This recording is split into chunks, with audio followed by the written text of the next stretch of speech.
To get started and welcome everybody. Hi, Annette. Or no, Al Hasty. Sorry, I don't have my glasses on. Hi, Outdoorsy. Um, okay, so let me start sharing. I'm gonna just start sharing. Um, so I'm gonna just share about my background and kind of back to the beginning and how I got here because it all feels like it's culminating and it's a really beautiful thing. So I'm gonna cry. I didn't know if I was gonna cry, but I'm a crier. I'm touched that you guys are here, and I'm thrilled to be doing this. This is all I ever wanted to do was just give everything away. And when I was in undergrad, I was trying to define what I wanted to do. It was very Holden Caulfield, how he said he wanted to be the catcher in the rye. And he didn't want to have a job, he just wanted to like play with kids in the field. And my idea of what I wanted to do was just have honest conversations with my friends. That's all I wanted to do. I just wanted to talk about who we were and what life was and be real and have fun together. And I'm pretty sure everybody wants to do that.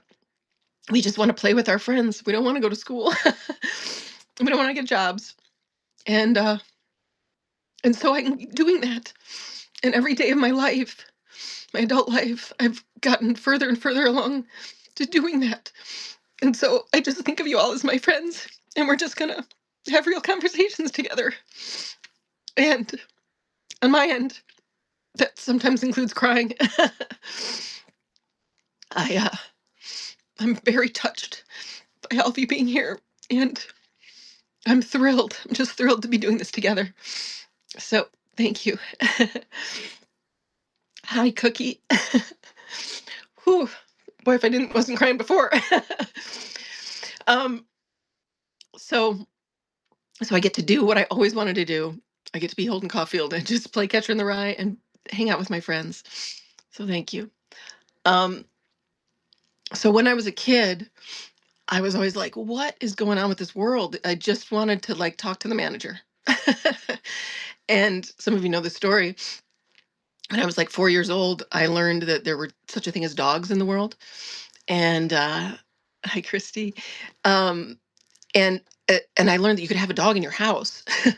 And my parents, I was an only child, and we lived in a rural town between a couple farms, um, and I had neighbors, but I didn't really have friends. I had friends in preschool, but um, and so I asked for a dog, and my parents were like, no, we can't have one. My mom especially. But I had learned about God, and I was like, well, listen, I'm gonna skip my parents. I'm just gonna go to God, and I'm gonna ask God for a dog. And for almost a whole year, I prayed for a dog. And I remember sitting and like literally praying on my knees. And it was Halloween night, right after my fifth birthday. And there was this, it was the 70s, there was this sunken living room with a garage attached. And I was sitting in the breakfast nook area. And I could hear from the living room, in the garage door, this scratching. And I announced to my parents that my dog was here. And sure enough, there was this little blonde puppy, this little blonde fox-looking dog that was there. And I was like, this is my dog. And they were shocked and didn't know what I was saying. And I was like, well, you should let him in the house because this is just the case. And they didn't let him in the house. They kept him outside for like 2 weeks or something. We put ads in the paper. Whose dog is this? Nobody ever came because I was like, yeah, because it's my dog. And so they eventually let him in the house. My mother folded, and my father helped name him Samwise because Samwise never left Frodo. And I've had beautiful dogs my whole life, like that. They just show up right on time. And so I got a sense of like there's magic in the world, and God actually runs shit. And these parents are suspect. But so I sort of thought like this is a crazy world, but I also trusted in it, and I was a good kid, right? I got it. I was like, okay, I know how to be a good kid. I know how to obey. I know how to do well in school. But always, I was like, this doesn't seem right. I don't want to get a job. I want to just like live in a hobbit house and eat potatoes and play with dogs. and have real conversations with my friends. So I was always looking for the truth. I like the truth above all, right? So it was like God is more true than my parents. um and and like in school I was like, who knows the truth? Who's the one who has the truth?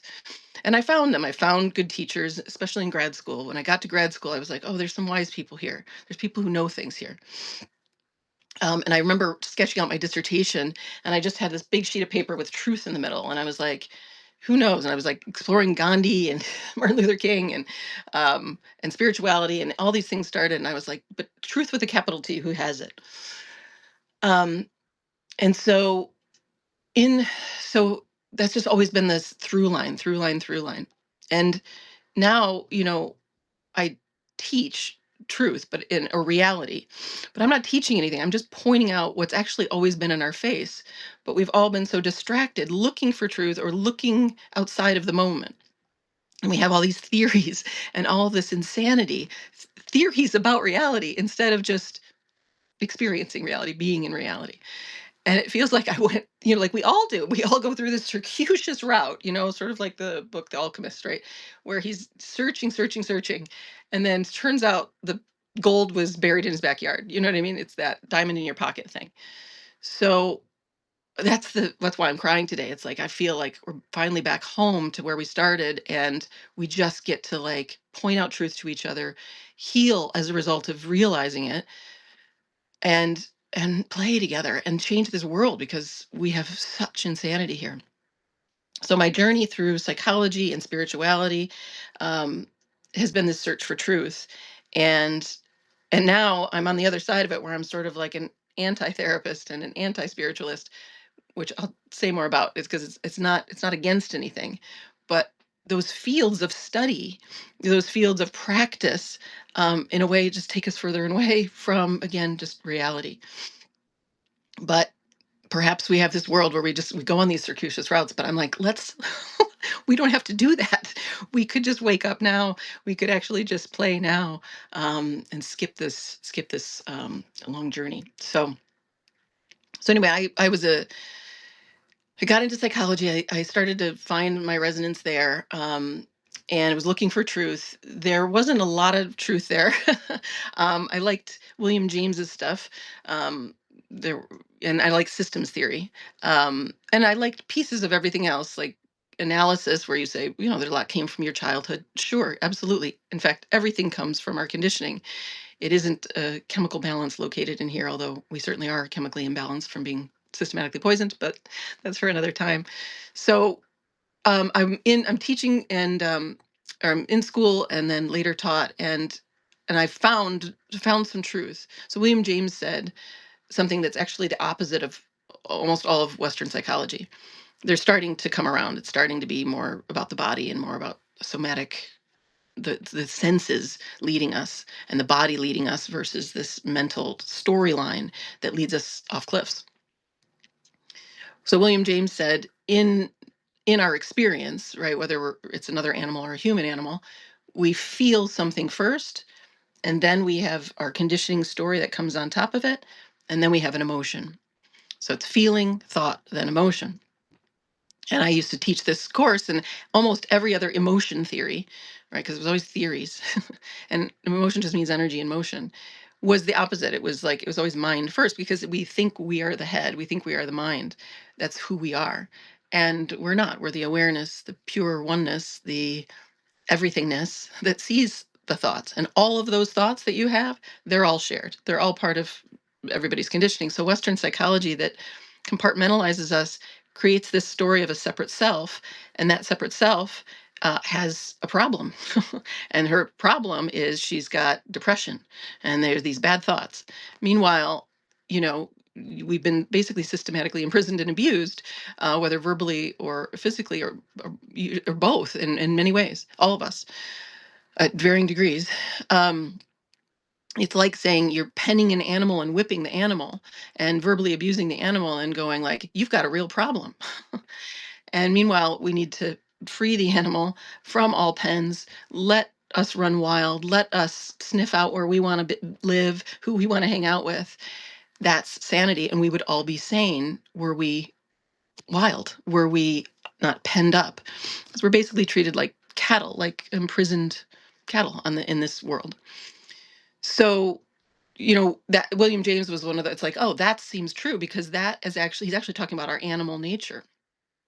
And um and we are nature, we are animals. And so, to me, all of psychology was so separated from the body, separated from nature, and it really wasn't talking about natural law.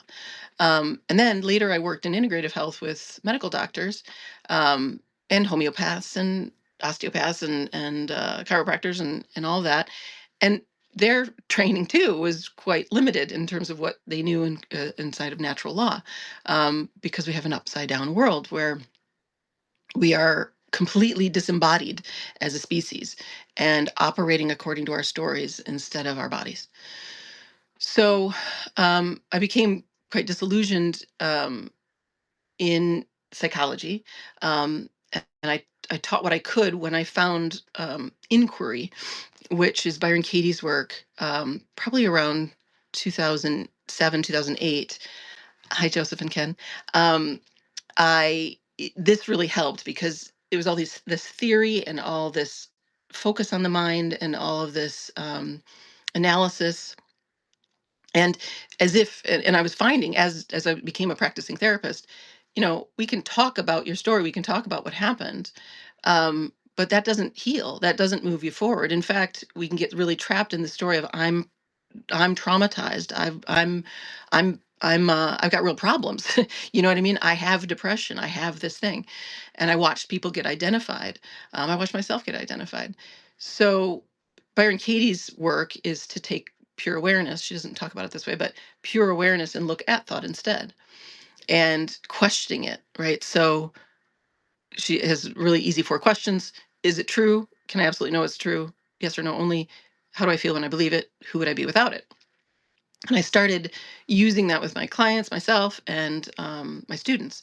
My students who were learning, so I'm teaching these practicums, and they're learning how to do therapy, and they're in this analysis thing, or they're like, and they're thinking the job is take this interpretive theory and apply it.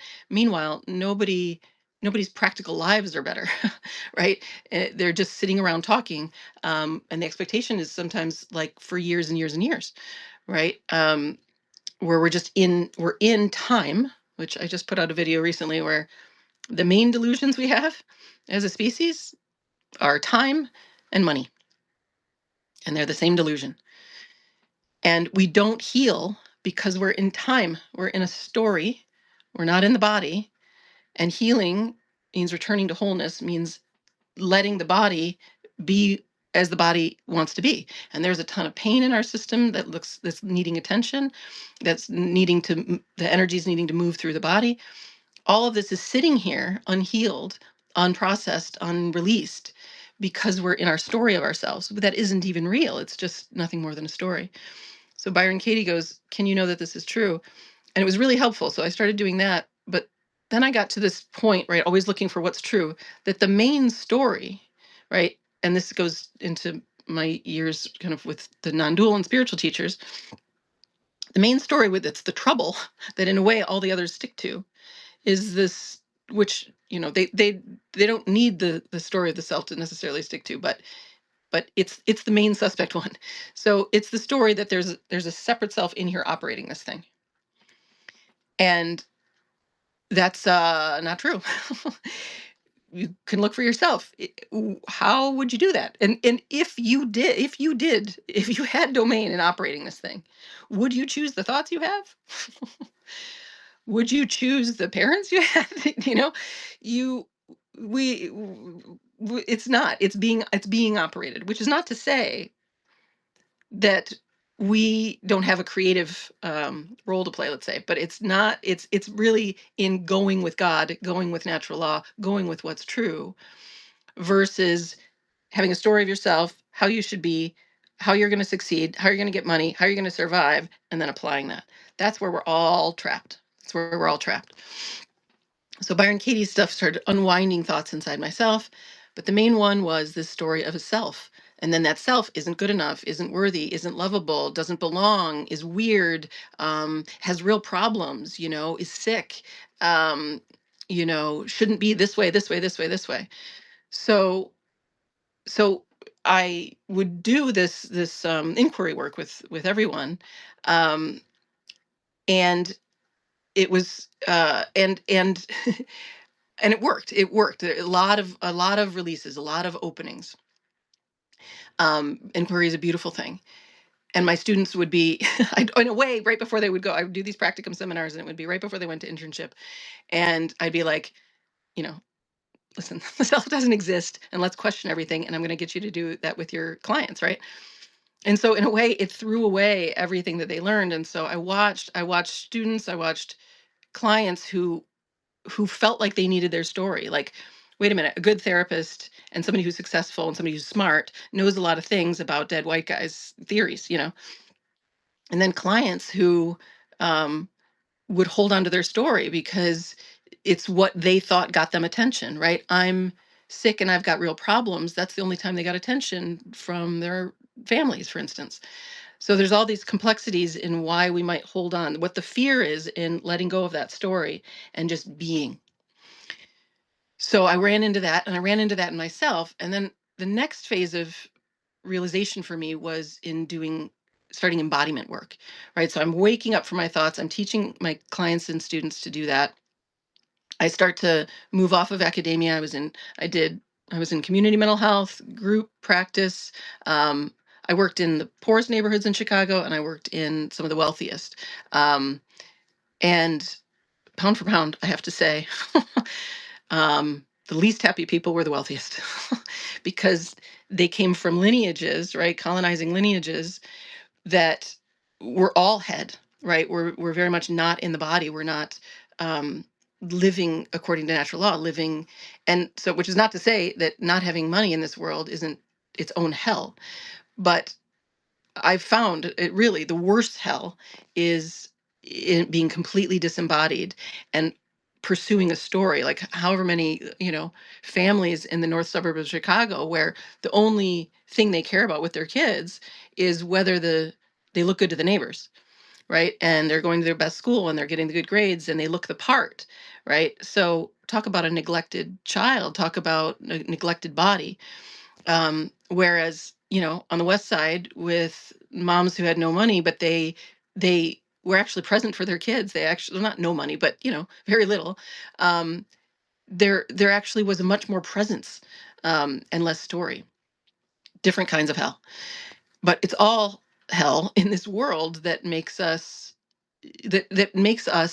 uh, contort ourselves, disembody ourselves, follow a story just to literally survive, right? So I have complete compassion for all of us, because how the fuck are you going to find sanity, fulfillment, embodiment in this world that is pummeling us day in day out with insane stories and basically a imprisonment no matter where you turn, no matter how much money you make. I think of the billionaires.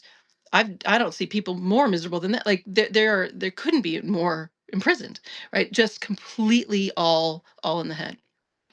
So I moved through all the Byron Katie work. I found embodiment. My first embodiment teacher was Judith Blackstone, who was also a clinical psychologist, and she teaches something called the realization process. And I had started logging. I mean, we're at thousands of hours now of watching non-dual and spiritual teachers and hearing the truth, right? Hearing there's oneness here, and the awareness behind your thoughts is oneness, and that's who you really are. And to question thoughts and land in that awareness, I had all these opening experiences where, and again, don't make me special, this is available to everybody, and we all open up differently. But I started to have these flashes of oneness, of literally through my eyes seeing like what I called a light soup, and then being really clear. In grad school, I had this experience. I was reading John Irving's World According to Garp, and I learned this later that uh, that John Irving writes his novels backward. And so I didn't know that at the time, but I was on a bus coming home from school, and I was reading the end of this book, And all of that had happened in the beginning, throughout the book, was culminating in this like magical ending to this book. And I just knew in that moment very clearly, and I'm still 100% sure of it, although, well, I'm 100% sure of it, although thought and fear has taken me out of that inner knowing that we all have over the years. But um, I was sure that all of life is conspiring to support us, and all of life is, all my past has culminated into every moment. And the script writing and the divine orchestra of it and the perfection of it was so clear on that day. And I was just a completely open being for several months in the beginning of grad school, just like radiating like, oh my God, it's all grace. Oh my God, it's all perfection. But of course I ran into the world that's like, no, no, no, no, no, no, it's awful, it's hell. And you have to work hard and you have to know things and you have to study. And I was like, okay, so right, to just make it through, I was locked into those frameworks again. But I stand by that um natural law, God's divine orchestra is running this show. And when and we can realize that. And what really helped me start to really realize it, right? Real eyes. We see through real eyes. Um, was embodiment, was actually coming all the way into the embodiment, because it's one thing to keep waking up from the mind and seeing these truths. And for many months I was really, I was, my body was very open as well, but I hadn't healed through the body. We have to wake up from the mind and we have to heal through the body, and then pure awareness runs the show through the body. And it all of natural law oneness runs this thing perfectly. Now it's always running it perfectly, and all of your challenges are God and nature smacking you back into a more divine plan. Always, 100% of the time. And I've been really smacked around, so I can tell you that. Um, so anyway, but if unless you heal through the body, which all of psychology is missing, right? Unless you heal from the body, there's not the real eyes through the body, and then you don't get the full picture of what's meant for you, nor the full pleasure or fulfillment, which is really what I teach now, right? Which is a full body experience. And where you're also missing all the wisdom of the body. The whole body is one big brain. That's what they're finding, right? So we knew that the gut was a brain. We now know the heart is a brain, but every single tissue in the body, the connective tissue, is a brain. There's neurotransmitters everywhere. So in psychology, we're just like, the best they've got is, and it's not even psychology, Byron Katie's work, to do inquiry and wake up. Okay, now what? Right? No, none of therapy, people don't talk about fulfillment. We're not taught fulfillment. We're taught problems. We're taught diagnoses. We're taught, you know, treatment of a person with a problem. We're not taught, well, what do you want? What's fulfilling, right? Because again, the whole world is conditioned for us to be just objects used for basically energy harvesters, right? Colonizers connected to energetic vampires of some kind, sociopaths of some kind, that are just simply harvesting our energy. And it's a big farm, it's a big prison. I'm sorry to be the bearer of bad news, but you kind of already knew it. And we're at the last stages of it, right? We're at the late stages of capitalism. It's now we're at a cannibal like place, right, where the monster is eating itself. Um, and so the colonizing capitalist monster is now is consuming white people. It's coming home to the Americas, and it was always going to do that because it was always based on a lie. It was always based on the lie of separation, that there's anybody other than one of us here. And then that separate being, right, who hallucinated a separation, goes to try to get back to connectedness, right? Goes to harvest energy. It it makes no sense. It can't do it. It was never separate. I've seen it sometimes like if you think of it, everything is made of sunshine and it is just one big sunshine. But those who feel separate, and that's all of us now, but those who sort of started the wheel of separation, let's say, whenever that was. And again, there's no time, so we can stop that wheel right now. But whoever started that they are sunshine. But they're like a ray of sunshine at the very end, the tip of the ray of sunshine, because they're made of light. The tip of the ray of sunshine, so it's very, very far from the center of the sun, right? And this is sort of like our own disembodiment. We're away from our center, and so we're floating in space, kind of. And we're also, as a ray of sunshine, looking out into the void, looking out into blackness, looking out into darkness. And so what we need to do is turn around. This is what St. Francis said. What's looking is what you're looking for. I'm glad, Bosby. What's looking is what you're looking for, right? Turn around, look back at yourself. Oh my God, I'm sunshine. Oh my God, it's all sunshine. So the most horrific people on the planet, perpetuating war and rape and enslavement and murder and genocide, and those that, those that are even behind them, the puppets behind the puppets, they just don't know their God. They're looking, as sunshine, they're looking away from the sun. And they just need to turn back like we all do, right? So what's looking is what you're looking for. There is oneness looking out of your eyes and out of mine. And we can all discover it. It never went anywhere. There's nowhere for us to go. It's just all here. And we can realize it all the way through the body, and it can be confirmed.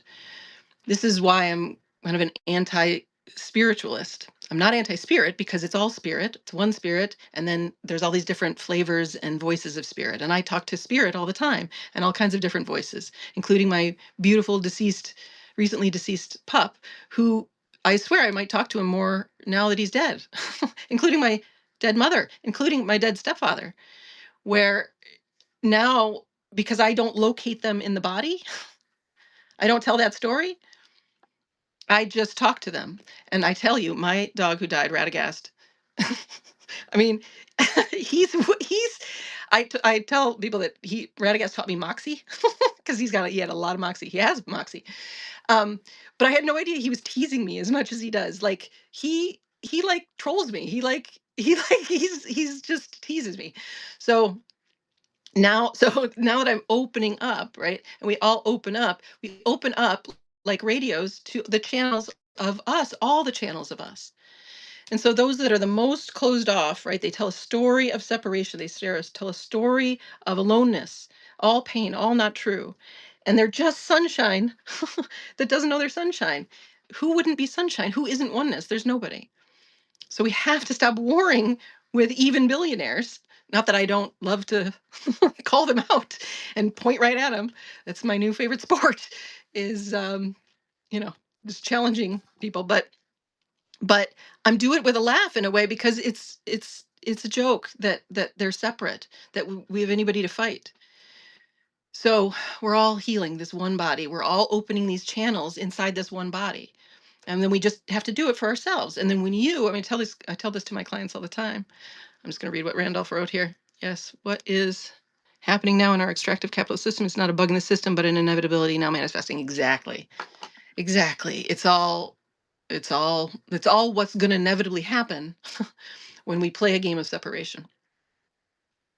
And in some ways, it helps me to think of it as a game. It's like I've heard some Buddhist somewhere said like that it's like a game of hide and seek. We're playing a game of hide and seek, and that's true. It's fair. It's fair, and it's like, well, maybe we just as God, as goddess, we're like, well, let's play the game of separation, see how that goes. And then, oh, it just goes really badly. in fact, it's pure hell. In fact, it's pure hell because it has nothing to do with reality, right? Heaven is living in reality. So the real, right? Reality, real. What is real? And real is oneness. So I'll get back to learning embodiment. So Judith's practice. So I was listening to all these non-dual teachers, and it was like these glimpses of like, this is true, this is true. But I hadn't yet healed, right? The body was not included yet. Oh, and this is why I'm a little anti-spiritualist, is because there's what, millions of people sitting on cushions, um, going into oneness, and meanwhile their lives are a fucking mess. And the country is a fucking mess, and the world is a fucking mess, and nothing is any kind of alignment or anything true, and they are miserable. And so I don't see the benefit of that, and I don't see that, and I don't know what we're practicing. I taught meditation for 6 years, and I'm still am. I did my last live stream, my last Sunday live stream yesterday. P.S. All got all kinds of recordings on YouTube on Insight Timer. Simple Being as well was my old one with music. Um, and uh, but I was constantly saying what Adyashanti says, which is we are either meditating or manipulating ourselves. So meditation is just not manipulating yourself. And people sitting on cushions being earnestly pious is manipulating yourself. Does your body want to sit on that cushion in this hall that's cold and like eat the same vegetarian food that your body doesn't want to eat? not not to rip on vegetarian food. If your body wants to eat it, great. If it doesn't, great. Because it's what's true that has to rule. And so it was all these practices in time of a separate self going somewhere, right? So um there was a lot of truth in non-duality and in spirituality, and I could see, um, I'm very accurate in everything I'm explaining. Oh, good. Thank you, Nelson. Um, I could see that there's truths in there, but then it was always this pursuit of truth, right? This pursuit of any kind, back to time. I'm going to practice, practice, practice every day, and then my mind will be quiet, and then I'll be a good person, and then or, we get into the world of plant medicine and all these things where are you going? Where are you going? You live here on earth in this body. And to keep trying to go somewhere in a story, it actually keeps you sicker and actually literally makes you sick, um, because your body isn't being attended to. So, I've met a lot of really kind of checked out, um, disembodied, literally physically sick meditators, um, spiritual people. So after thousands of hours watching, watching Muji, Adyashanti, Gangaji, Amma, or not Amma, I'll talk about her later, but um, a lot of teachers, seeing the glimpses. But Judith's stuff, I was like, oh, it's the body, the body, the body, the body. And she does awakening through the body. So you bring that awareness, that pure awareness into the body and start to open. And all of our beliefs, right? So if somebody is mean to you, you're beaten up as a kid, you are told as a man you have to hunker down and you got to be tough and you can't cry, whatever it is, every one of those statements, every one of those implications and beliefs in you gets stored in the body, right? You get a gut punch every time one of those phrases come at you, from a teacher, from a parent, from just living in this society.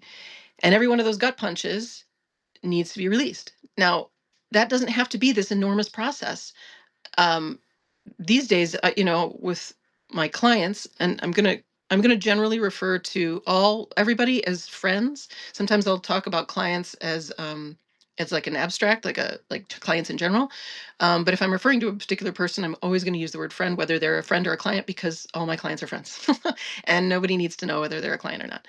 So, with working with my friends, um, I've watched,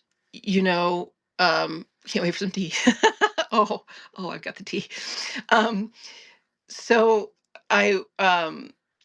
I sorry. Oh, I was going to say Fridays. I think Fridays are going to be like tea time. They're going to be like story time, the hot goss.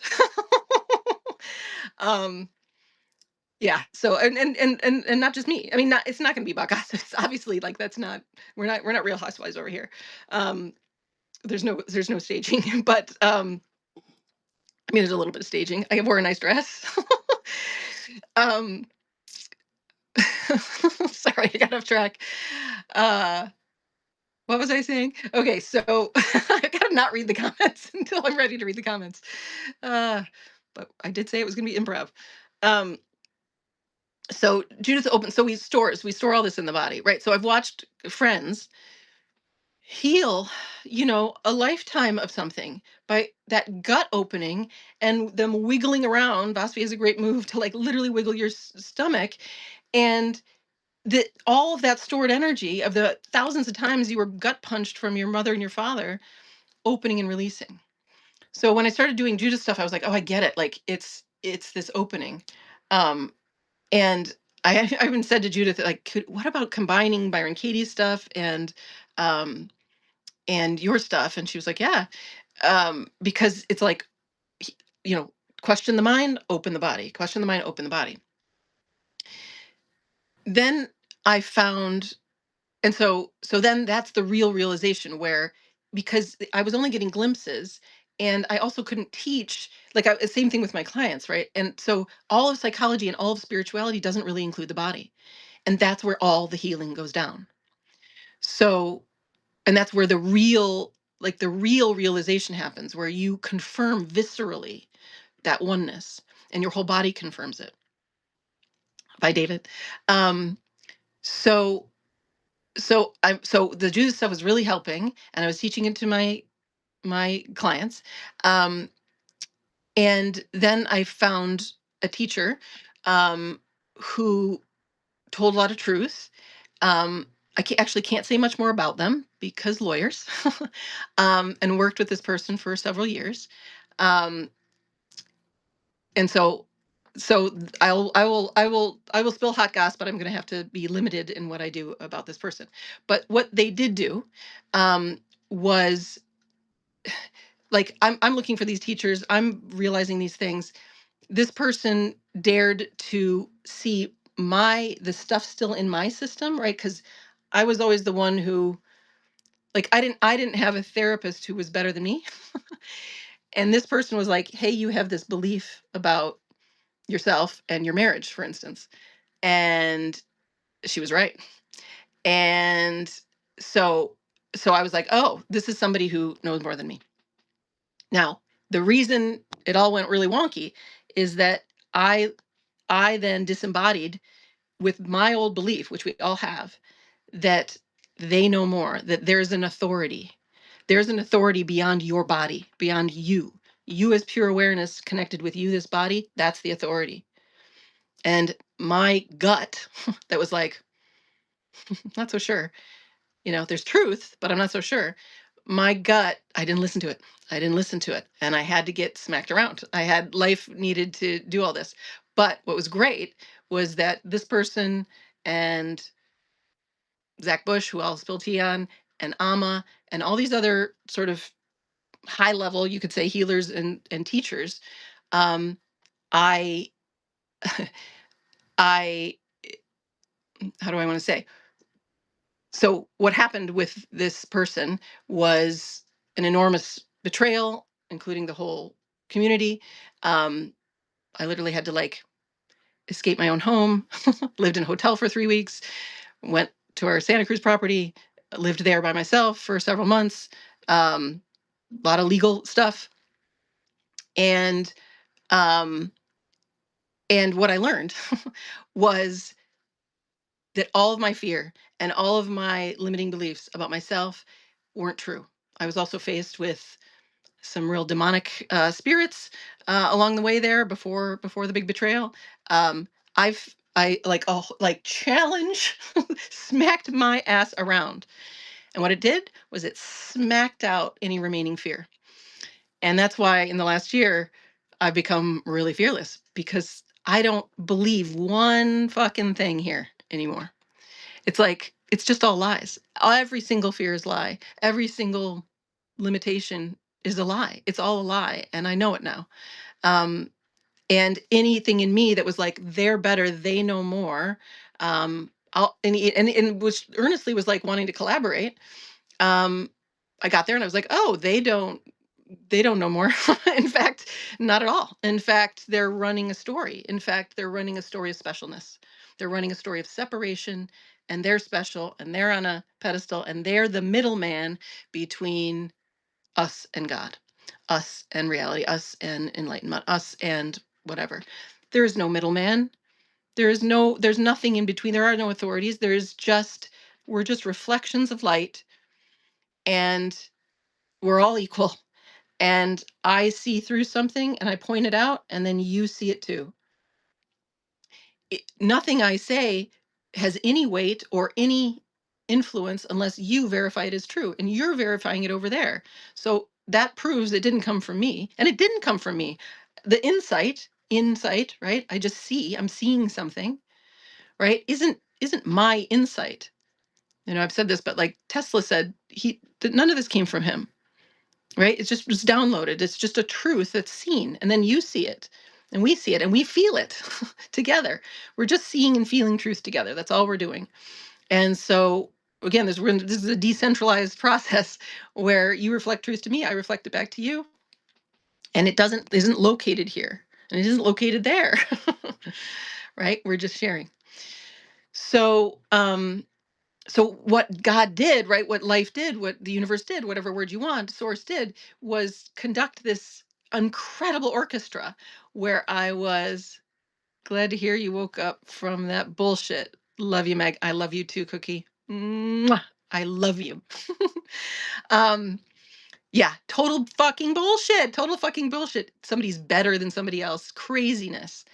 But of course, we were taught that so carefully, right? Every single one of us. We've been ranked like cattle. Grades in school, A, B, C, D, E, that all comes from cattle raising. You get graded A. Good girl. So what does Krishnamurti said? There's no measure of health to be well adjusted to an insane society. So I woke up. I woke up being betrayed, being seeing that these people that I thought, had something to offer were just actors on a staged play, including Amma. I would call her out in a second. um, right? She's just playing the mother role and saying, when will my children wake up? And yet she still plays the mother role. She doesn't stop playing mother, so that she's acting as a middleman, right? Come to me for source energy. Instead of, you have source energy, I refuse to play mother to you. Which, PS, I'm not, as a coach, I don't mother you, I don't baby you. You don't get to rely on a story of limitation. I'm going to point out it's not true. You are not limited. You are perfect. Anything you actually want is true. And life, by the way, is setting it up. Life is not going to punk you, as I've been saying lately. So if I want to live in this place, I want to do this work, I want to be with this person in your body, then that's the authority. and it in life, just like the birds flying from Canada to Florida, as I always say, life is not going to punk those birds, right? The magnetic field goes all the way to Florida, and the seeds that are perfect for that bird's body are there in Florida waiting them. So all of life is conspiring to fulfill you. In fact, that is natural law. It's the natural law nobody talks about. It's what I tried to get Zach Bush to see when he started this Institute of Natural Law. I was like, the natural law is fulfillment, is that left to our own devices without the enslavement programming, everyone would literally walk to their fulfillment. And yeah, we just have an upside down world. We have a patriarchy with men leading instead of the feminine leading. We have all kinds of backward things that are against natural law. But we take the programming away, the body leads to natural law. So, and one of the ideas, right, is again separation and then specialness. And you have a middleman between you and natural law. Here, I'm going to point out natural law to you, like Zach does. Or a middleman in spirituality and God. Here, I have more source energy running through me, like Amma. No, there's no middleman. So you are it, and you can discover it. Okay, let me read here. I have a few more things to share, but so refreshing that you have absolutely no wish to be another's middleman. Yeah, exactly. Not your mother, not your father, not your teacher, not your healer, not your guru, not your patron saint. No, I'm your friend. I'm your friend who's going to go like, hey, I want the best for you. And I'm going to, I don't think that's it. Let's be real. Let's be real.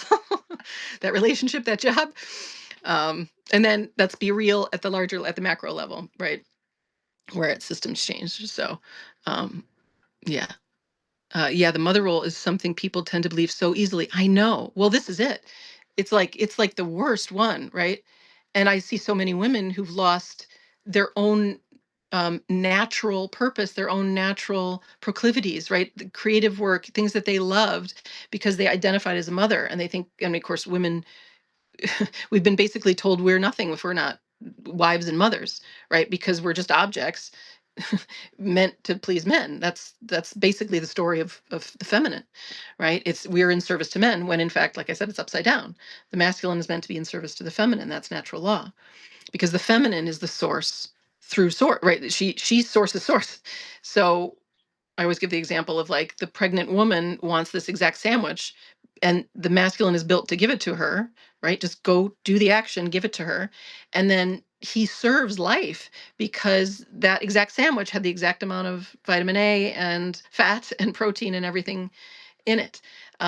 And then she blooms and she has this birth. And then of course it's not just of course birthing babies, it's anything her biology wants. The masculine is built to serve it. And that goes for Earth, right? We are just serving Gaia. We are serving the feminine bodies. And we all have, of course, feminine and masculine in us. So serving the feminine would in yourself, if the two sides of yourself, in addition to the relationships, is you serving your body. You, pure awareness, serving the body. It's like Father God and Mother Earth together. You're both. And you as awareness are the only one that can serve the body. I can't know what's true for you. I can just go, hey, what does your gut say? What does your body say? What does your flesh and bones say? Because that's natural law, because that's all of oneness, because that's Mother Earth asking you to go to Florida to eat your seeds like a bird, right? And we have natural habitats. We have natural attractions and aversions to people. We have all of it built into the body, right? So, so all we're doing is coming into our own bodies, coming into the fullness of our being, which is beyond just this individual body, right? We can feel through the body into the spaciousness, into the oneness, and be then networked in with the mother, networked in with the father, networked in with oneness, and she's just going to take you right to where you want to go. And as you go, fear will come and say, this is not safe. This is not safe. But you've done that. You've done what your conditioning, what society told you was you're supposed to do. And you know for a fact that you crashed and burned every time you did it. Because that's paddling upstream. That's not going with the downstream movement of law of life. And so you're going to get depleted. You're going to be tired. You're going to falter. And our whole world is doing that. The whole world is fundamentally against natural law. It operates like swimming upstream, and so we are crumbling. And I'm here giving everything I know away for free because what we need to stop with immediately is the story of money and the story of paywalls and the story of ownership. This has always been insane. There is no separation. You can't own anything. The squirrel does not own the tree. The frog does not own the pond. They are just natural beings finding their natural habitats naturally. And we need to be free to do that. And so, you know, many of you might know it's on my website, it's on my Substack that I just added to it, by the way, this sort of bigger vision I have. And the mission, my personal and communal mission, is to create a commonwealth, which is the digital information, right? Like this, live streams that share everything I know, give it away for free. And I do believe my fields, right? Psychology, healing, spirituality, non-duality, they're the ones that should go first in taking the paywalls down, right? This is just insanity. Um, and healthcare is not it's not pharmacare. It's being able to live naturally, having healthy plants and soil, and then learning these tools of which is just built in your movement toward fulfillment and healing. It's not like I'm going to really teach you tools. I'm just going to go, hey, that piece in your heart that hurts is looking for attention. Pain is just like, hey, will you pay attention? You go there, and then that energy will have a way that it exits the body. You'll breathe, you'll move, you'll whatever. You're built to heal. You're built to release. You're built to move naturally. So I'm not teaching you anything. I'm just removing some veils so that you see and feel for yourself how natural law is moving through you. Um, yeah, what was I going to say? Oh, so the commons. So then we'd have a commonwealth, which is digital, and then that will contribute to the commons where we have an actual free 3D world, right? Where here on Earth, There are no fences. There is no ownership. There is the freedom to go find our natural habitats, our natural families, our natural communities. And I had a friend call the other day, and we were talking about, like, each village having a commons where we share everything, right? It's a seed bank. It's You've got your tools there that are all shared. We've got arts and craft supplies. We've got everything you could possibly need, a library of all. So we have a library here in a digital realm, right? And I'm going to be bringing on, wise people in all kinds of other fields, giving away the farm from what they know. And this will just be the online library. But then we'd have a three-dimensional library, right? A form library where everything you need to live naturally and fulfilled um, is storehoused, right? It's not in everybody's house. It's so crazy. Like I had this acreage in the redwoods in Santa Cruz, right? And we have all these neighbors, and and everybody has their own chainsaw or two, right? And it's like, I don't need my chainsaw 99.9% of the time. So we would, we'd all share chainsaws, we'd all share all that stuff. Like, of course, a living library online and in form. So this is my contribution, and then we're just going to keep contributing, and I will keep poking at the people who keep healing and spirituality behind paywalls, including nonprofits, which are the biggest scam ever, right? Because it's like, again, what are we doing in this bubble of an ashram that doesn't really serve anyone? Okay, you create an orphanage, it's great, but the system is still the same. The system that creates orphans hasn't changed, right? So that's what we need to do. We need to give everything away so that there's no reason for payment anymore. And this is the part I can do. Um, that pain in most people in the heart is spike protein. Certainly, we've been uh, profoundly poisoned. And my role would be to help take the story out of the pain so that even with being poisoned by vaccines and more, by everything, um, we can heal. We can heal. No matter how poisoned we've been, this physical system is constantly being flushed and rejuvenated. That's why you like me. Yeah. Um, yeah, I will go for truth every time. And I will tell the big truths that nobody, which is what I love about Substack. There's just whistleblowers left and right here. Um, but our ability to heal, which is again why I like Zach Bush, he actually talks about this, we the ability for the earth to replenish and our body, our soil to replenish is immeasurable. And what I want to bring on is our herbalists and natural medicine women who know how to cleanse the body of these spike protein, of these poisons. Right now, mRNA is its own devil, but we absolutely can heal. I know that's true. And so no matter how, if a river's been poisoned or a pond has been poisoned for, or a waterway has been poisoned for a long time, um, you flush it with awareness, you flush it with attention, it heals. And that poison is it's all just a temporary story of separation.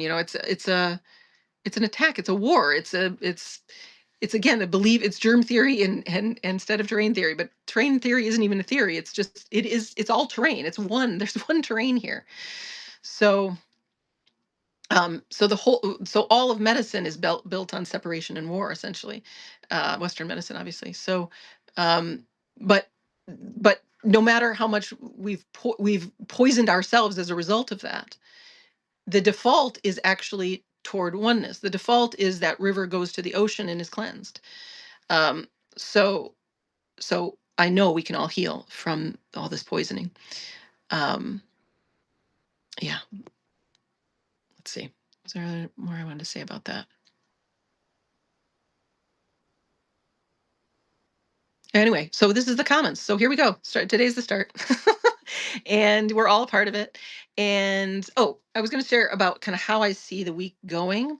I was just like started it and I'm like, I'm not quite sure. But here's what I think it's going to go.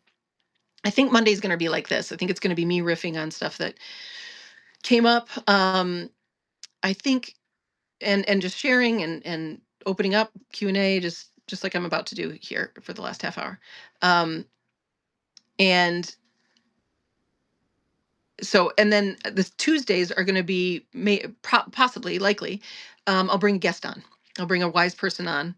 Um, um, you got to shut the doors on your rig. Okay, great. I love it. I love it. I like that. Feels like we're hanging out. He's got a rig. Might be a dwarf. um, anyway, which so I just mentioned dwarves. For anybody who doesn't know, there's this whole thing about the elemental species that's helpful. It hasn't been a priority, but I want to put some documents together, and I don't know how I'm going to do it, but it'll be like a 2 or 3 day thing where I every day kind of present these species. Maybe starting next week, probably the week after. So on those weeks or that week, it might be like Monday and Tuesday, and maybe even Wednesday is the species stuff. So everybody just has that information. And then we can start to talk about it in the chat and everywhere else. Um, and then, but in let's say a typical week, it would be Monday, kind of download, hang out. I share, you guys share. Tuesday, I'll bring a guest on. I have a couple guests in mind already um, who have really good ideas about, and it really, these guests are going to be people who are envisioning the new world and how it would work, right? Who are contributing to the commons and what they've learned in our old models. And just like I have, right, it's like I learned all the limitations, and that actually helps me know how to help you be in to create a new world for yourself in your own world, and then expand that out to our larger systems. And by the way, I've said before, like, I I'm an anarchist. I've learned the recent term called liberationist. I like that better, so I'm calling myself that. That is not to say we don't need a governing body. We need organization in the same way that a beehive needs organization, but we're very different than a beehive. Um, but we don't need this authority, this overseer, right? We have needed that. We don't need it because everything's backward, right? Because we have the masculine running things, etc.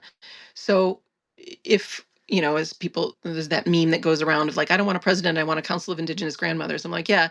And it's not just indigenous grandmothers, it's the grandmothers, it's the women who are the wise women are coming together, creating councils. That's what this is. This is what we're doing. So mostly I'm going to be ringing on women of color, women in general, um, and presenting like, here's how we see it. Here's how we see it organized, right? Here's how we see things going.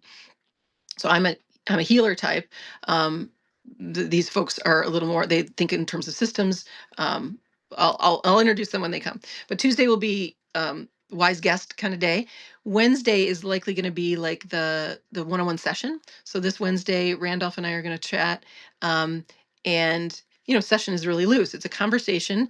We all share. This is what I was going to say about the anti-therapy phrase. The reason I'm anti-therapy is for several reasons. One is that it's it's got this shame attached to it, right? And this secrecy attached to it. And like, you're a problem and you need solving from an expert. And we're going to process and talk through all this stuff.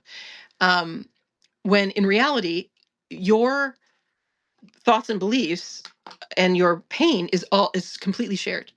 And so by keeping it private, one-on-one, instead of exposed and seen to be shared, right? So I talked with Vasvi on Friday. You can go see it. It's on my my Substack. It's called A Healing Conversation, and it was a therapy session, right? But you'll see everything she said. You'll understand. It's we all share the same stuff. Me too. And so by taking it out of the therapy room and putting it online, we're just going to see, oh my God, it's not me. Oh my God, right? Terrain theory. It's like we're the terrain. It's the terrain. Like, who wouldn't be, right? And if you're trying to squeeze yourself, like Christian already said, right, to be sane, to be normal in this insane world, you make yourself crazy. My favorite phrase in psychology was the phrase crazy making. And because it didn't put the onus, it didn't put the problem on the client, right? It was like, you've been made crazy because you grew up with crazy people. You grew up in a crazy world. In fact, The more crazy people call you, often it's because you're more sane, because the contrast of our insane world. So, um, so I want to take this idea that there's some broken person here, there's not even a separate self here, and show it's all one. Um, and yeah, I think that's what I was going to say about that. So that's why the Wednesday sessions, right? We're going to see for ourselves, and then I really hope that there's a nice robust chat about it, because I just can't wait. That's my favorite part is like, because over so many years, right, I'd be on a client call and be like, oh my God, everybody should hear this. Like what they said, what I said, what just came through, right? Again, it's not me. It's not like I went and practiced what I was going to say. It just came through as truth. And of course, everybody should hear this, right? Of course, this shouldn't be reserved behind a paywall and gate kept. So that's what Wednesdays will be. And it might be more than once a week. We'll see. We're just going to see. And then Thursday, I've been doing this, like, it was a monthly meditation. Then I did it every Sunday for a while. This healing meditation. Um, which has basically now just been really improvisational, of just bringing awareness through the body and letting the body move. And I'm a good guide. I can bring us there. um and I didn't want to do it on Sundays anymore. But I think Thursdays might be this, like, a healing like that, where I just do like a group healing, which is just showing us we're oneness, healing through the body, doing embodiment, doing releasing work, maybe even moving around. Well, definitely moving around, because the whole thing is each person's experience is a little different. So lately in the meditations I've been doing, it's like, okay, I'm saying be in your belly or open your heart or feel through this thing, but you may really want to just work in your pelvis the whole hour or something. So I think Thursdays will be like 45 minutes of that, of just me spontaneously doing whatever feels good to me, which I bet will feel good to you, and then encouraging you to feel for yourself how you want to move. If you want to have a dance party, whatever it is, that is welcome. And we'll talk about that too, right? It's like, then we'll just reflect back to each other what was helpful. It's like, oh, I found this movement. And I think this Thursday I'll introduce the healing movements that I've found, that, again, I've said, are just dancing. It's just letting the body move how they wanted to move. A lot of them are like twisting movements and no movements, and almost like what you would see a tantruming child do. Because remember, we've been so imprisoned, we didn't let ourselves physically respond. We were told to be quiet, to shush, to sit down, to whatever. 8 hours a day in a chair in school, insanity for a body, especially a child's body. Um, just total insanity. So there's a lot to release. So that'll be Thursday. And then Friday will be like happy hour, like, like, hang out, mm, spill some tea, tell stories. Um, so I'll share my I think I'm gonna share my Zach Bush story on Friday. He has 5 days to call me, or I'm spilling his tea. um, okay, I think that's it. I think that's all I wanted to say. Yeah, I just feel like we're embarking together on this whole new thing. We're rewilding ourselves together. We're going to share stories together. We're going to find out what it is to live from natural law, and we're gonna shout it from the rooftops that it's available to everybody. And I'm just so happy you guys are here. That's my that's all I had to say. So, yeah, I think that's it. Let me just see if I had anything else on my funny taped up notes here. It's very analog. I got a big sheet of art paper with Sharpie. I think that's it though. Okay. So, let me know. So let me know how that sounds. If you have any suggestions, if you have any topics you want me to cover, if you have any questions, um, whatever. I'm ready. I'll see if Timothy's uh, back from his rig. Hi, Sarah.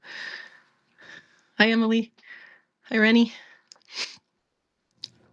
So you'll go back to the first hour.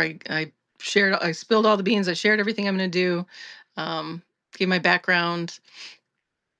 So this will all be on the recording.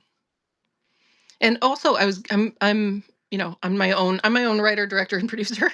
Um, and So what I'd like to do, this will all be on my page, and Randolph was telling me I can catalog it. I'm just going to do it as chapters, and then I'll put in the subheading. So it'll be like NHRH chapter 1 for today, and then in the subheading it'll have like the topics, and then in the written description, a little more description. Um, but I'm going to see about converting the audio to a podcast as well, so that I can launch a podcast elsewhere. I don't want to do like this. What I love about Substack, and it's just on my phone and it's super easy. I don't want to do a whole podcast studio and all that stuff. Um, Thanks, Timothy. Catch you on the feeds for sure. Um, but what I do want to put it elsewhere other than Substack. Substack's still relatively small, although I'm hoping to bring my TikTok people over here, and everybody, because it's so free and it's just a great platform. So you'll listen again later. Okay, Christy, thank you so much. Alex, great. You'll tune in. Yeah, the chat's already going on my page, and meet each other there. Chat. Again, we're just gonna all share this and heal together. Call each other. There's amazing people here already. Like, just incredible. It really feels like a great community. And again, if my these amazing, incredible, brilliant, unbelievable people on TikTok, I just want to get them over here too. But maybe I'll bring them over one at a time to be one of the wise guests. So yeah, um, nice summary of your life background, teaching, and vision feels like something I can share with my Deborah, who is very curious about what you are about. Oh, good. Oh, I'm so glad. Yeah, exactly. You know, I'm a, I'm more comfortable than I ever have been in like sharing about myself. Um, but I realized like, oh, I got to do that. I got to actually like give my background, and that'll be a good intro for people who this is maybe new for. So good. I'm glad. Yeah, I'm like, you know what I mean? I pass as somebody who's like, I don't know, more normal. You know what I mean? I got the doctorate and all that stuff. But meanwhile, I'm like, I want to tear down every single system and rewild us. So, hi, Dale.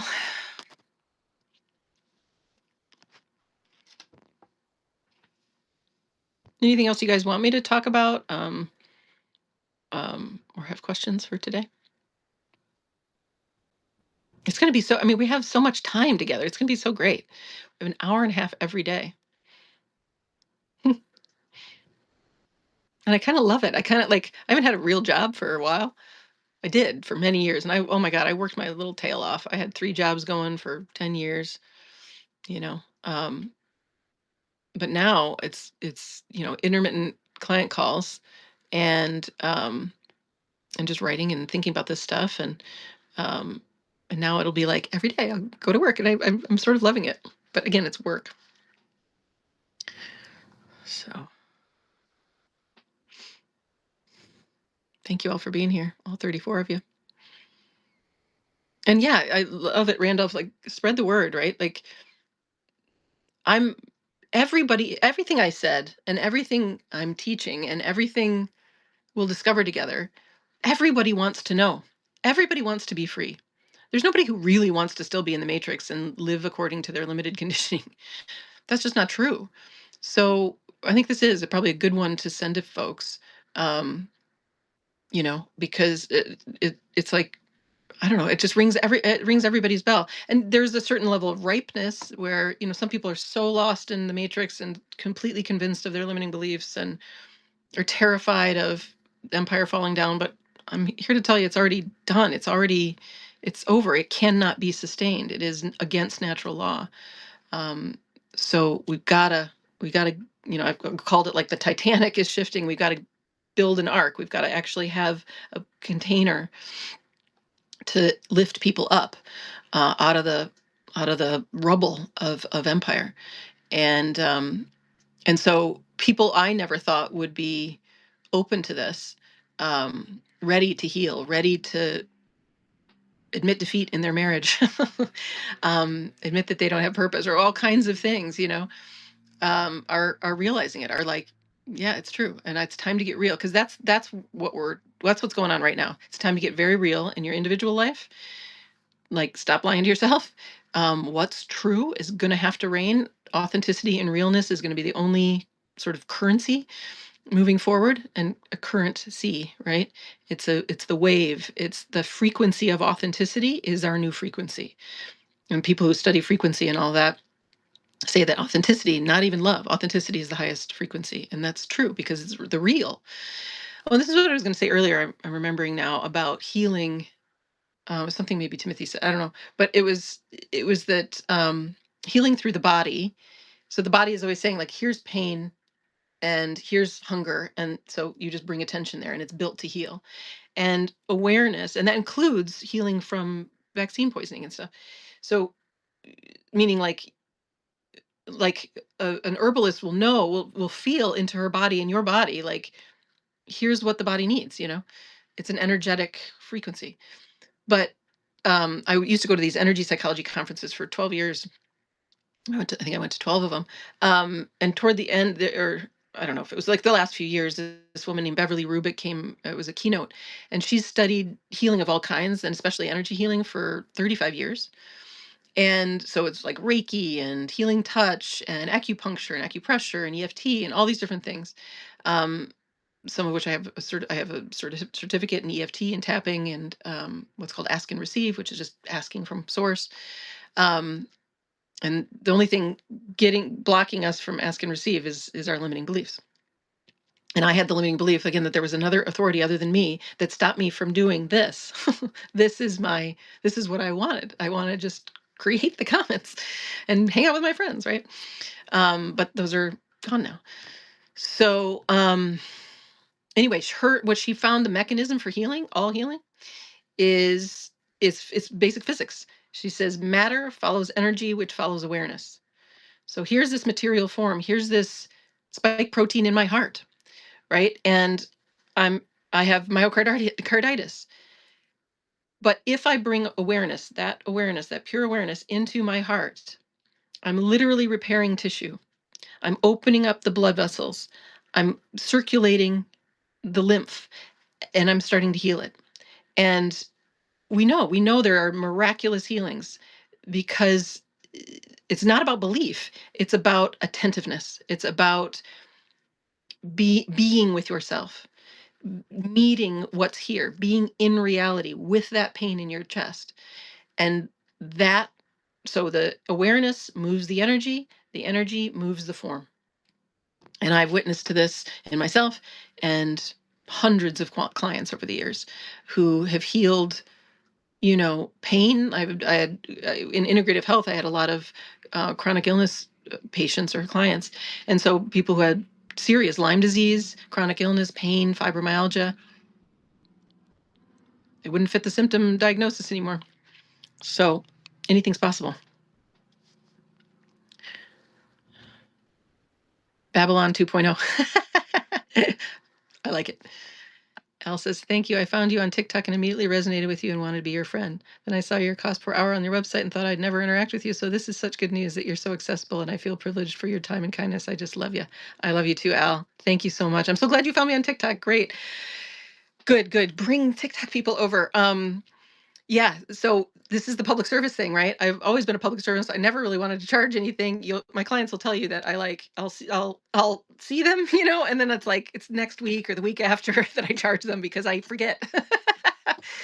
But you can still see me privately, right? If you want to be discreet, if you don't want to be out in public, if you don't want to, have your beans spilled in public, which of course I understand, right? With the world we live in. I'm $500 an hour. So I'm either free or $500 an hour. It's the new model, the new world, or the old one. Take your pick. I'm open. Either one's good. But I'm so glad too. I'm so glad to be here with all y'all. And yeah, let's we're just gonna have fun. And we're already friends, and you're gonna meet cool friends in the chat for sure, and on these live streams. Here we are. I don't know. I guess you guys can message each other. I mean, you're seeing the same feed I am, but anyway. Oh my God, it's so fun. I thought it was gonna be fun, but I didn't think it would be this fun. And then I'm gonna have people on, and we're gonna chat together. I mean, what's better than that? What's gonna be great? What I really want, I can't wait for the party when the world is free. Oh, we're gonna party at my house on my land, but it's not gonna be my land. It's gonna be our land. What I really want is, yeah, thousands of acres, and I want to work with the Chumash here. Um, and experimental living where we create a village and we build natural buildings and we have the village center with the free library, and all indigenous people are right together leading the way. So that's my real dream. And then everybody can come for a party and dress as our favorite god or goddess. I'm going to come as Kali because I got a lot of bones. Hi, Nick. Nick here again. What is your opinion on psychedelics and where do they fit in? Oh, great question. I definitely feel like they fit in. So they're great. They open the mind. There are plant medicine. And I was going to tell everybody too, I utilize plant medicine. So I have my own history with plant medicine, not much, but I've done um, a Temescal ceremony, a peyote ceremony, um, several, like, what are those called? Sweat lodges. Um, Not several, maybe one or two. Um, and then have I done mushroom? I haven't done mushrooms. I've thought about it and wanted to. I was going to buy some chocolate and just sort of experiment with it. But I have enough. My life. I mean, just just like I'm talking to the trees anyway, and the birds, and it's pretty magical around here because I can continue to keep opening my channels, right? So plant medicine is one of the ways to open the channels. And and then the point, though, it's sort of why I'm anti-spirituality and anti-therapy, is that the point is that they stay open and it's not somewhere you go, right? Just like doing a lot of meditation or therapy, or and this is what I see with people doing plant medicine. They just keep doing this plant medicine ceremony, right? And they're doing a ceremony and they're praying and they're this, and it's like again, there's specialness. Like, you don't have to, like, especially white people, man, they really believe in sacrifice. It's this Christian, crazy Abrahamic religion training of like getting on your knees and sacrificing your time. Like the peyote ceremony I did, I was like, oh my God. We had to stay up all night, and the shaman was the priest. It's a Native American church. Not great. It was just torture. It was like torture. It was like, what are we doing this for? Why are we like spilling blood, and so it's the idea that, like, if you sacrifice, right? Like Jesus sacrificed for us, then you're going to get something. That is not natural law. That is a delusion of, you're a sinner, you're bad. You have to be pious and, like, pray to the plant or pray to God or um, tolerate some middleman's lecture. You know what I mean? I didn't find it all that different than the fucking Catholic Church I grew up in. Briefly, we sort of stopped going to church when I was like 8 or 9. Um, anyway, so that's my little rant about it, because it's a trap, like everything else is a trap, where it's like it keeps you out of the flesh and bone reality and your fulfillment right now. If we start to worship it, if we start to make a practice out of it, if it becomes this special thing instead of your day to day, which is just as special. So if it's an opening, and if it isn't this separate thing, and the other thing is, I am over spiritual retreats. I'm over white people hiding in fucking Costa Rica and creating these elitist bubbles. Now, I co-led retreats, guilty as charged. But I kind of always thought we were leading to everybody being liberated. This is why my ex-partner and I broke up, basically, because I realized, like, oh, they don't actually want to liberate everybody. They just want a business. um, and so I think a lot of these spiritual practices and these ceremonies and these retreats and these plant medicine ceremony, it's like a business. It's just commodifying and colonizing our plants and reselling it back to white people who feel guilty. So so the whole trappings around it and a lot of the ceremony around it, not a fan. And sometimes that's the way people discover reality and they move through it, like I did. Like, I no, I won't do a retreat again. I'll throw a party, but I'm not going to do a retreat because I don't want any exclusive spaces. No exclusion, right? There's no paywall. You don't there's no paywall to get to the plants. That's so crazy. And any native people would fucking agree. Like we can't do it in the colonizer way. So so now I take cannabis. I take 3 to 5 milligrams. I'm very, like, about 2 to 4 times a week, I would say. Um, in the afternoon, usually, always, actually, always in the afternoon into evening. Um, Sometimes when I'm going on a walk. Um, and haven't done cannabis through all of my awakening or any real medicine through for the last 10 years. Like, I barely drink. I have like a beer a month at the most. um, so I just haven't used substances. But now that I'm really, really grounded in oneness and in my calling and in my purpose, now cannabis really serves. It just helps open a little bit more. Now it's like I don't need it. It's not a, it's, I could, that's not true. Well, I don't need it, but it's way more of a medicine now than it was when I smoked pot in college. And I smoked a lot in college and high school. Also drank a lot, didn't we all? So I have this thing about plant medicine where it needs to be in the service of the real and of your day-to-day life. And I really do. I guess I would really say, like, I would, if I could conduct it, it would be that people learn embodiment and awakening and oneness with no medicine, um, so that when the medicine comes in, it just enhances what's already true, versus it seeming like it's coming from the medicine. It's just like any other middleman, right? So now I take my cannabis or I don't. Um, and it's just for creativity. It's just to help the channels open. And it's really just more my unique voice is enhanced, right? Versus the ceremony that's a slog, that's special, that's in Costa Rica twice a year or whatever. And then there's no real integration. Now again, I want to say, like, there's so many beautiful people working in plant medicine, and there's a lot of breakthroughs, and it's very often the door people walk through to find non-duality, to find truths. But you don't need to walk through that door. It's a really, really cumbersome door, and I'm not sure it serves to keep walking through that door instead of just opening the door that's here now.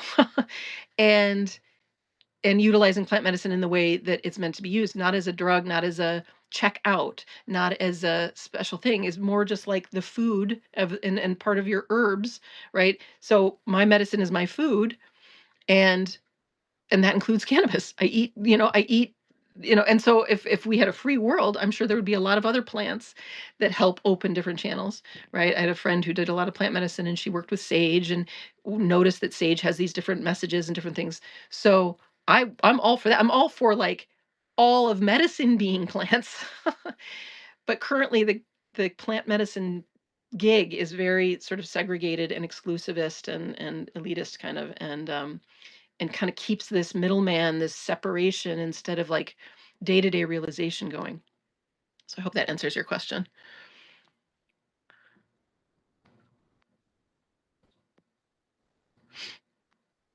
Um,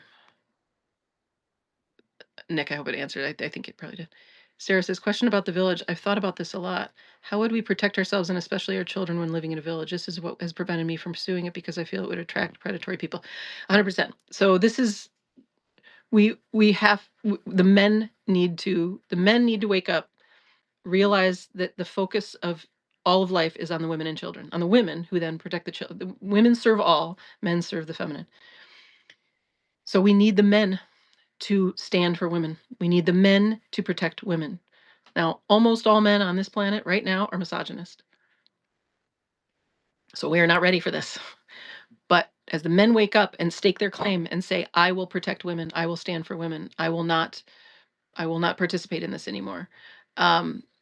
Because the once men do that, and actually the person I want to bring on first is as a guest is I want to talk to her about how we train these men. So I'm not going to say her name or anything more yet because I haven't confirmed that she can come on. But it's just exactly this. It's that men need, so the hierarchies that we live under are what the masculine needs. The masculine works in hierarchies, so it's like here's the lead wolf, the alpha wolf is actually at the back of the pack. It's just the one that sees the most. It's the one that has, the best eyesight. So anyway, so we need leaders, and this is why I'm actually like on Zach Bush's ass, because he's a misogynist, but he could actually be this lead white male with privilege and money and power and influence, that if he turned and if he said down with empire, right? He's a Bush of the political family, but he's right there. And I'm going to honor women and children, and we're going to actually put in place protections. All these men would line up behind him and would do it. And then they take their orders from him, right? And so what we need are men to lead, and especially obviously white men to lead, in turning their attention to the feminine, and it's almost like giving us their sword, right? Giving us their commitment and their protection. Because yeah, we're not building this thing unless we have the protection of the men. Of course not. Of course not. Now, I know many men who would do that in a heartbeat. They get it. They get it. They are like, yes, of course, women should be like, here's my sword. And all men actually want this. All men. Women are the dominant. The femme is the dom in the species. The masc is the sub. And that's why masculine is always, it's always like women should submit to men. It's in the TikTok. There's all kinds of teachers on TikTok. Go follow my people on TikTok who are teaching about how men are the submissive species, right? They need a leader to submit. That's why all the military works, right? And just like a dog trainer. So we have to set that up, and we need men to be on board with that. But once they get it, once they get how amazing it is to serve the feminine, they'll give us their sword and make sure we're protected. So I'm always so thrilled to have men here, because they're the ones who are gonna, like, the women are women know, we know we live in a completely, like, men don't get that, like I have in my purse, right? I have a personal alarm system and a switchblade, and I'm thinking about getting a gun because this world is crazy, right? So that's how it is to live. I mean, I'm a privileged white woman with money, right? In a protected community, sort of. Not really, but meaning like in a highly privileged community in California, right? But I carry weaponry because this is the reality of the world we live in. So when the men get it, like, hey, we need you to protect us, everything will shift.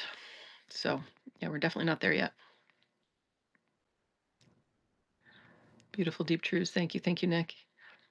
Yes. Okay. Cool. Zach is a misogynist. Yeah.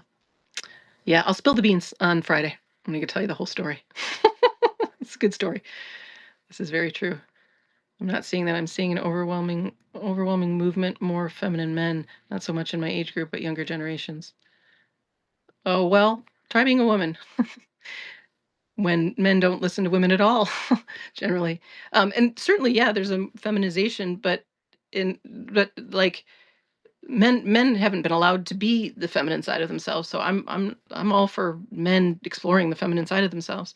But even more feminine men are like, most men in my life, including my own father, is a misogynist. He doesn't respect women.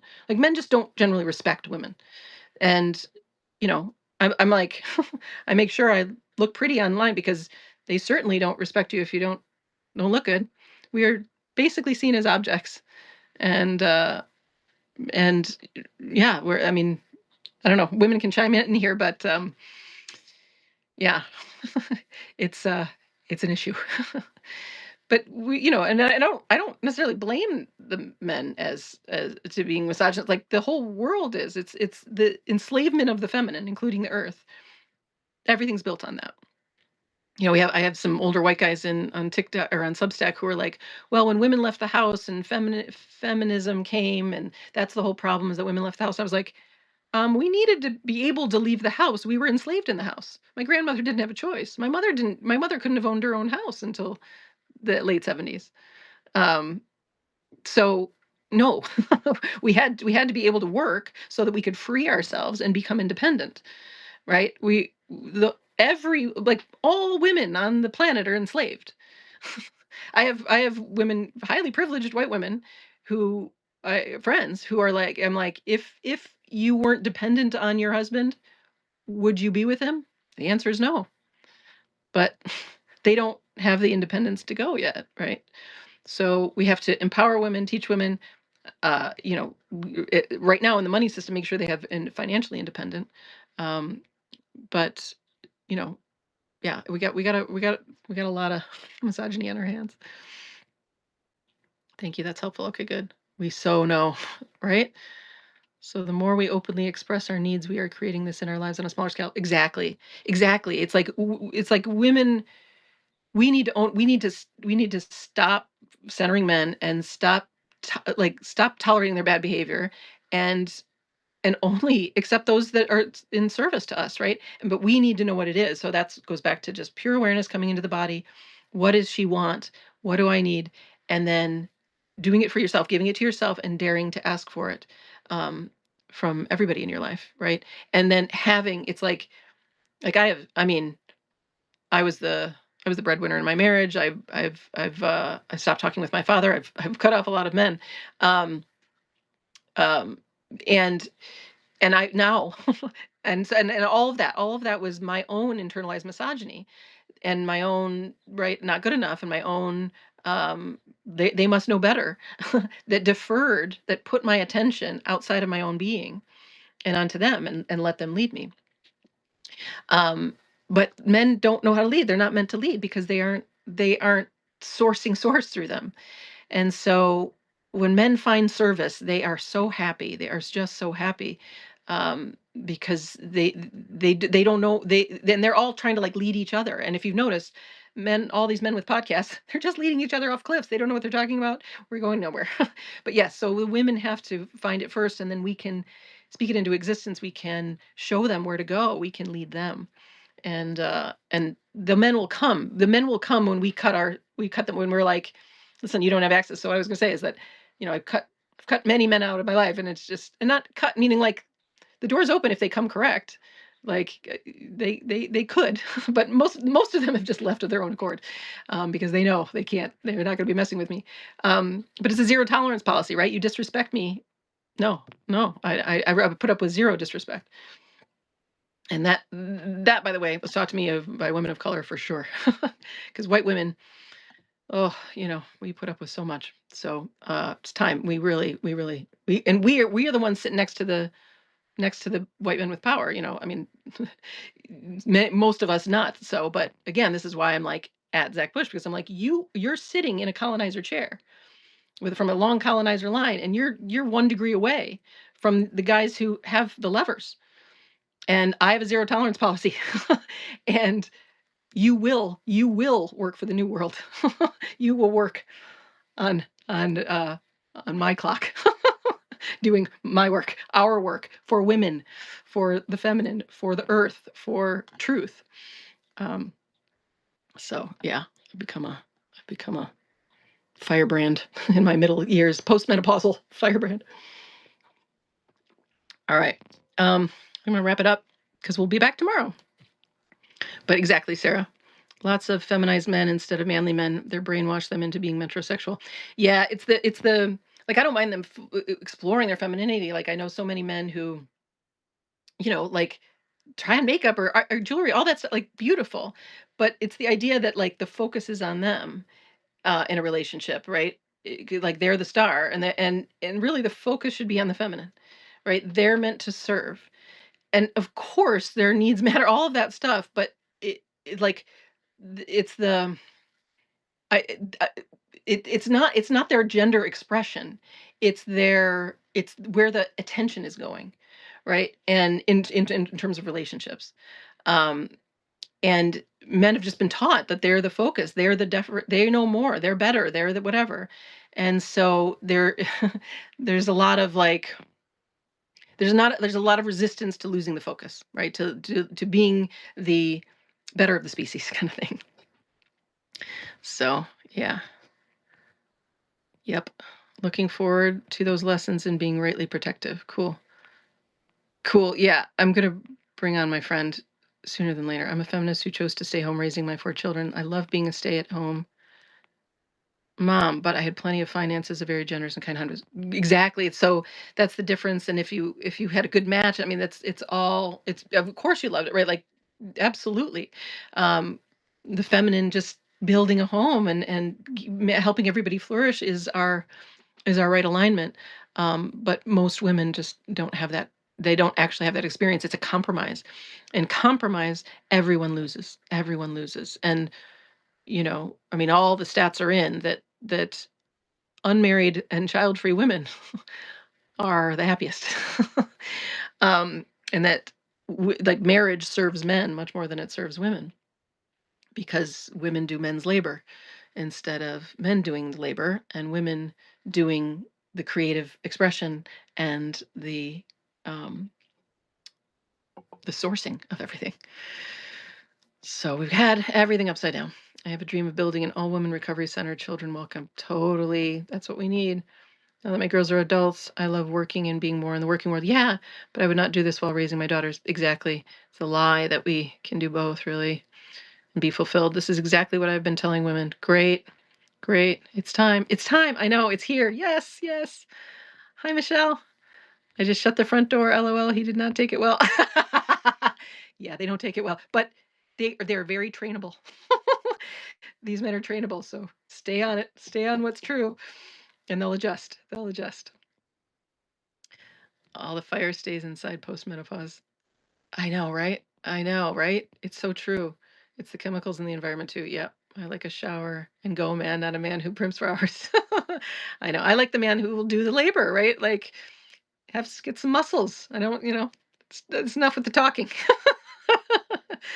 Your ideas are I mean, God knows I love men. I love men. Men are my favorite. I love them. But unless you're serving me, unless you can go do something for me, I'm sorry. you know. But they're brilliant. They're amazing. They're incredible. Mwah, chef's kiss. They're the ones I'm attracted to. I tell young women, yeah, laughing.